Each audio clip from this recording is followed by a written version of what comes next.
Moving on to endocarditis, this is inflammation of the endocardium, particularly the endocardium that lines the surface of cardiac valves. Now recall that the heart basically contains three layers. There's an endocardium, there's a myocardium, and then there is a epicardium. Remember that the endocardium lines the inner surface of the heart. It's basically a single layer of cells sitting on top of a basement membrane. They're basically endothelial cells. And that this endocardium also lines the surface of the cardiac valves as they project out. And so in endocarditis, you're going to get inflammation predominantly on the surface of those cardiac valves. Now this is usually due to bacterial infection, not always, but usually. The first high-yield bug to be aware of is Strep viridans. This is the most common overall cause of endocarditis, and it is a low virulence organism. Now that's important because, number one, therefore, it can only infect previously damaged valves. For example, if the valve is damaged by chronic rheumatic heart disease or mitral valve prolapse, then and only then will this low virulence organism be able to infect it. And number two, because it's low virulence, it results in small vegetations that will not destroy the valve. And so that's particularly high yield, but all of that's based on the low virulence of the organism. In fact, the endocarditis caused by Strep viridans is also called subacute. Now the pathogenesis is that because you've got a previously damaged valve, that damaged endocardial surface will expose subendothelial collagen and tissue factor underneath it. That then allows for the development of thrombotic vegetations, and those vegetations, of course, contain both platelets and fibrin. Now these vegetations, they act as a trap for bacteria whenever there's transient bacteria in the blood. So for example, let's say that there's a dental procedure and that forces bacteria into the blood. Some of those bacteria can then be trapped in these thrombotic vegetations on the heart valves, which will then result in infectious endocarditis. And that's one reason, for example, the classic teaching was that prophylaxis with antibiotics, for example, during the time of dental procedure, could theoretically decrease the risk of endocarditis in patients with damaged valves. Staph aureus is the most common cause of endocarditis in IV drug abusers. It is a high virulence organism. Therefore, it will infect normal valves, and it will result in large vegetations that destroy the valve. Hence, it causes something called acute endocarditis. Now, important to know that the classic valve that's going to be involved by Staph aureus is the tricuspid. Again, the idea is that the IV drug abuser has contaminated skin and then shoots up through the contaminated skin. When they do so, the Staph aureus gets into the vein, gets drained into the right heart eventually, and then hits the tricuspid valve and will damage the tricuspid valve.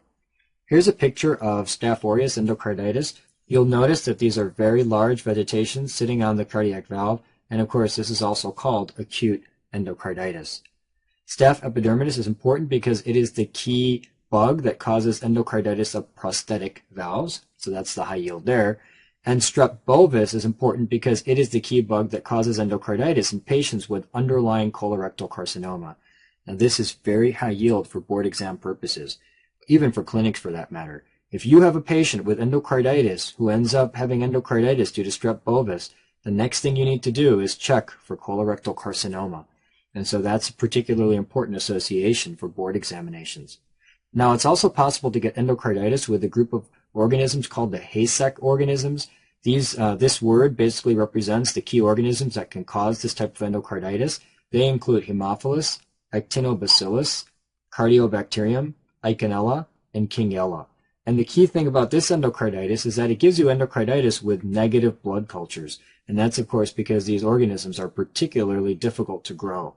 And so, again, endocarditis with negative blood cultures, think about the Hayseck organisms. Clinically, irrespective of the cause of endocarditis, patients generally have fever, and they also have a murmur. Now, the reason they have a murmur is because they've got these vegetations on the cardiac valves, which is then going to disrupt flow across those valves. In addition, they can get septic embolization of the vegetations on the valve. Now, again, the idea is that if this is the valve coming off the wall of the heart, you've got these vegetations sitting on top of the valve, and of course, the vegetations are going to be flapping up and down with the valve. And so these vegetations can be shot off into the circulation, and when they're shot off into the circulation, that would eventually result in septic emboli of these tiny pieces of bacteria. Complications of septic embolizations include Janeway lesions, and these are erythematous non-tender lesions on the palms and the soles, and Osler nodes, which are painful lesions on the fingers or toes. And the way to remember this is ouch, ouch, Osler. and so that's the one that's painful, if that helps you. In addition, you can get splinter hemorrhages in the nail bed, and that again would be due to septic embolization. And so these are some of the key findings that arise with septic embolization. Now, finally, the patients can also have anemia of chronic disease. Of course, they've got chronic inflammation because they've got this infectious endocarditis, which can then lead to anemia of chronic disease. Now, the laboratory findings are that the patient will generally have a positive blood culture. There will be the findings of anemia of chronic disease, and just recall that if they have anemia of chronic disease, that's going to be generally a microcytic anemia. And so the hemoglobin would be low because there's anemia. The MCV would be low because it's usually microcytic. Of course, in this particular case, you've got acute phase reactants being released by the liver. One particular acute phase reactant would be hepcidin. Remember, hepcidin is high yield. It traps iron in the storage sites. And so when iron is trapped in the storage sites, the ferritin will be high. Because the ferritin is high, the TIBC will be low. And in addition, because there's no access to iron from the storage sites, the bone marrow will begin to take iron from the blood. And so the serum iron will decrease and the percent saturation will decrease. Now, in addition, transesophageal echo can be used for detecting lesions on the valves. And this is a very good way to be able to look for those vegetations on the valve that are so characteristic of endocarditis. Another type of endocarditis is called non-bacterial thrombotic endocarditis. The name tells you a lot. It's not due to bacteria. Instead, you get thrombotic vegetations on the cardiac valves. These are sterile vegetations. They generally are associated with a hypercoagulable state or an underlying adenocarcinoma in the patient. These vegetations usually arise on the mitral valve, along the lines of closure, and they'll result in regurgitation. Liebman-Sachs endocarditis is particularly high yield. We've discussed it previously. This is where you get sterile vegetations in association with lupus. Now, the most important thing here is that if you've got this valve, you get vegetations on both sides of the cardiac valve. And when you get vegetations on both sides, that's highly characteristic of Liebman-Sachs endocarditis.